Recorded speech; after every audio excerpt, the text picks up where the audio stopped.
were speaking, I was thinking about how I was talking to someone about my smell touch synesthesia. So I have smell touch synesthesia. So when I smell something, I can feel it in my hands or on my feet Mhm. I've had as well. And I find it interesting in analyzing this myself that I only have smell touch synesthesia when I'm actively smelling and not when I'm just smelling in the environment around me. So when something just wafts into my nose when I'm walking around. So this idea of how smell impacts you while you're kind of subconsciously absorbing smells through your nose or whether you're actively doing so, I'm also fascinated by that.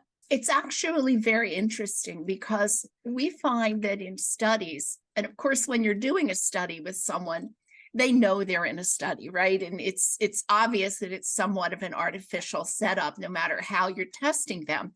So it doesn't actually mimic their everyday life.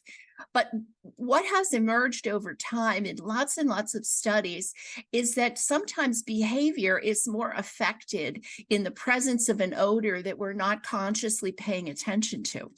It's almost as if we start paying attention to it, or if our attention is somehow drawn to it by the experimenter in a study, that we start to process it differently than if it's sort of passive. And I'm not saying we can't smell it, we could smell it, but it's going under the level of conscious awareness. And that seems to be the experience where odors have the most impact on behavior. Perhaps when we're consciously recognizing it, we sort of compensate and say, well, I'm not going to feel relaxed with this odor. But if it comes to us and we're not thinking about it, it can have that experience. Yeah, and I definitely am more aware since I've been working in an olfactory related research project. I'm definitely more aware of the scents that are around me outside or in my house. I always feel like overwhelmed a little bit by scents now.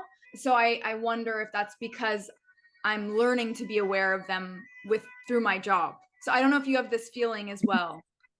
Almost certainly. In fact, I've been doing this for so long that it's hard to remember a time when I wasn't aware of the odor environment around me, and probably the first person to notice something or comment on it.